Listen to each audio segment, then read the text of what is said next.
अस्सलाम वालेकुम मेरे बाशुर दोस्तों। आज की वीडियो में मैं आपके सामने डॉक्टर आमिर लियाकत हुसैन के पोस्टमार्टम के हवाले से चंद चीज़ें रखना चाहता हूँ। आपको याद होगा उनकी वफ़ात के ऊपर बहुत ज़्यादा शोर हुआ था, पोस्टमार्टम होना चाहिए, लवाहिकीन ने शोर किया था, इसी वजह से उनको दफनाने में भी लेट हुआ था। असल हक़ाइक़ क्या है मैं आपके सामने रखूँगा, उससे पहले मैं आपको बताना ज़रूरी समझता हूँ कि आप मेरी जो वीडियोज़ हैं इनको मेरे यूट्यूब चैनल और मेरे फेसबुक पेज पर इनको फॉलो कर सकते हैं, देख सकते हैं। डॉक्टर आमिर लियाकत हुसैन की अचानक वफ़ात ने एक मरतबा पूरे पाकिस्तान को हिला के रख दिया था। खुद हम भी उन लोगों में से हैं जो शदीद परेशान हो गए थे, ये क्या हुआ?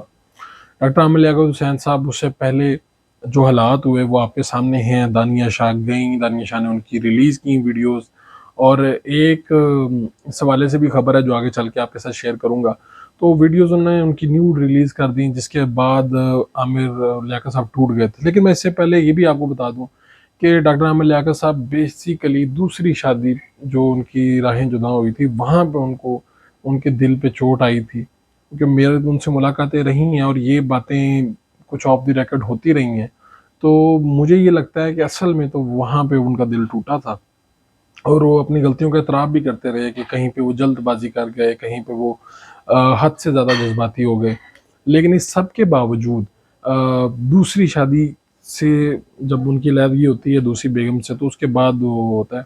अच्छा, अब पोस्टमार्टम की बात करते हैं। पहले मैं आपको इस तरफ भी आऊँगा कि एक एनजीओ है, उन्होंने मुतालबा किया है कि जो दानिया शाह है, उनका ट्रायल होना चाहिए, क्योंकि उनकी वीडियो लीक्स की वजह से, ऑडियो लीक्स की वजह से आमिर लियाकत साहब की डेथ हुई है। ये जो हक़ाइक़ हैं, प्लस ये कि जायदाद का मसला क्या है, वो सारी बातें भी करते हैं। पोस्टमार्टम जो है ये इस पे आमिर लियाकत साहब की जो बेगम साबका बेगम है बुशरा इकबाल साहिबा, उन्होंने ट्विटर के ऊपर सवालात रखे हैं, 7-8 उन्होंने पॉइंट्स बताए हैं कि पोस्टमार्टम जो है एक बड़ा तकलीफ़ देह अमल है लवाहिकीन के लिए। इसमें चीज़-फाड़ होती है, इसमें दिमाग तक, इसमें जिस्म, फिर उसको आखिरी स्टेप जो होता है वो सीना होता है, यानी ये 7-8 स्टेप होते हैं। और ये बड़ा ही लवाहिकीन के लिए क्या, खुद उसके लिए जिसकी जान निकल गई है, उसका जिस्म भी जब चीरा-फाड़ा जाता है, फिर सिया जाता है, बड़ा मुश्किल होता है। लेकिन इसमें कानून क्या कहता है? कानून जो है इसमें बड़ा वाज़ेह है कि अगर किसी बंदे की डेथ हुई है, उसके हवाले से शकूक व शुबहात हैं, तो कोई भी बंदा अदालत जा सकता है इस हवाले से। और डॉक्टर आमिर लियाकत एक बहुत बड़े एंकर, एक बहुत बड़ी पर्सनैलिटी, सिटिंग एमएनए, 562 शख्सियात में रहने वाले 2-3 मरतबा वो थे। तो उस हवाले से जब उनकी डेथ हुई, अचानक मुलाज़िमीन बताते थे कि धुआँ हो गया, कोई कहता दम घुटने से हो गया, कोई कहता किसी तरह से हो गई।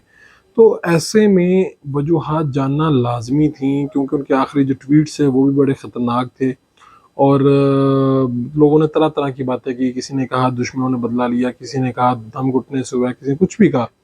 बहरहाल ये वो फैक्ट्स थे, हम चाहते हैं या ना चाहते हुए, क्योंकि वो तो नहीं रहे लेकिन वो एक पब्लिक फ़िगर थे, लोगों के उनके साथ बड़े जज़्बात मुंसलिक थे। तो उनका उस वक़्त पोस्टमार्टम करवाना चाहते थे, लेकिन लवाहिकीन की वजह से नहीं हो सका। अब मसला ये है कि किसी ने अदालत में चले गए, अदालत ने ऑर्डर कर दिया और अब ये पोस्टमार्टम होना है। हो सकता है इसको अपील की तरफ ले जाए, लेकिन मसला ये है कि इसमें हम अच्छा समझें या बुरा समझें, ये आपका मेरा किसी के भी पोस्टमार्टम के हवाले से कोई भी अदालत जा सकता है और वो ये बता सकता है कि उसे शक है कि ये कत्ल हुआ है, ये नेचुरल डेथ नहीं है। और ख़ास तौर पे आप उनकी एक्स-रे की रिपोर्ट देखें तो उसके ऊपर भी लोगों ने बड़े शकों को शुबहात उठाए। तो इसके बाद ये जो बात कहना कि अब लवाहिकीन का एक अपना वो है, लेकिन उसके बावजूद उनको ये भी ज़हन में रखना चाहिए कि डॉक्टर आमिर लियाकत साहब एक पब्लिक फ़िगर थे, एक ऐसे इंसान थे जिनसे हज़ारों लाखों लोगों के जज़्बात वाबस्ता हैं, और अदालत फिर अब इस हवाले से करने जा रही। मैं एक एनजीओ है, उन्होंने मुतालबा किया है कि दानिया शाह का ट्रायल होना चाहिए इस हवाले से कि उन्होंने उनकी वीडियो रिलीज़ की, उनकी वजह से डेथ हुई। अच्छा, और प्लस ये है कि उनकी वालिदा का कुछ दिन पहले बयान भी आया कि दानिया ही अब चूँकि उनकी एक बेगम थी जो उनके निकाह में थीं, क्योंकि खुला नहीं हुआ था, तो उनकी जो जायदाद की वो हकदार हैं, वही उनकी जायदाद की हकदार हैं। मैं इस पे भी बड़ा हैरान और परेशान हुआ था। मैंने इन लोगों की संगदली भी देखी है, मैंने इनकी बेरहमी भी देखी है। ये लोग जब आमिर भाई के ख़िलाफ़ इंटरव्यू दिया करते थे, तो इन्होंने तकरीबन 500 इंटरव्यूज़ दिए, इनकी वालिदा, इनके भाई, दानिया ने खुद। और बड़ा ही अफ़सोस होता है कि इन्होंने कोई कसर नहीं छोड़ी उनकी करैक्टर का असैसिनेशन करने की।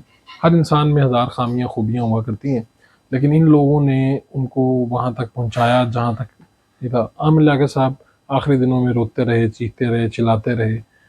वो लवाहिकीन जो आज रिश्तेदार, दोस्त, हमारे जैसे लोग बड़े हमदर्द हैं, وہ ان کے پاس نہیں گئے، وہ اکیلے تھے، تنہا تھے، اور اسی طرح انہوں نے اپنی جان دی۔ تو اب بہت سے رشتہ دار بھی ہیں، ان کے بہت سے جگری یار بھی ہیں، لیکن اب وہ پوسٹ مارٹم والی جو بات ہے اس میں یہ ہے کہ کورٹ ایک حق رکھتا ہے، اور کورٹ یہ اجازت دیتا ہے، کورٹ نے یہ اجازت دی ہے، اور اس میں ایسی کوئی برائی نہیں ہے۔ جب لوگوں کے اتنے زیادہ شکوک و شبہات ہوں تب یہ ضرور ہونا چاہیے، اس میں کوئی وہ قباحت نہیں ہے۔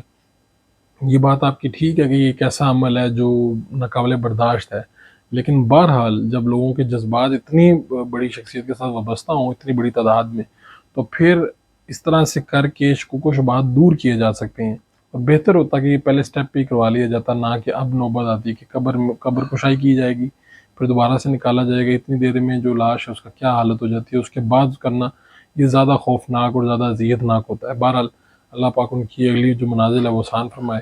اگلی ویڈیو کے ساتھ پھر حاضر ہوں گے، اپنے میزبان فاروق قریش کو اجازت دیجیے۔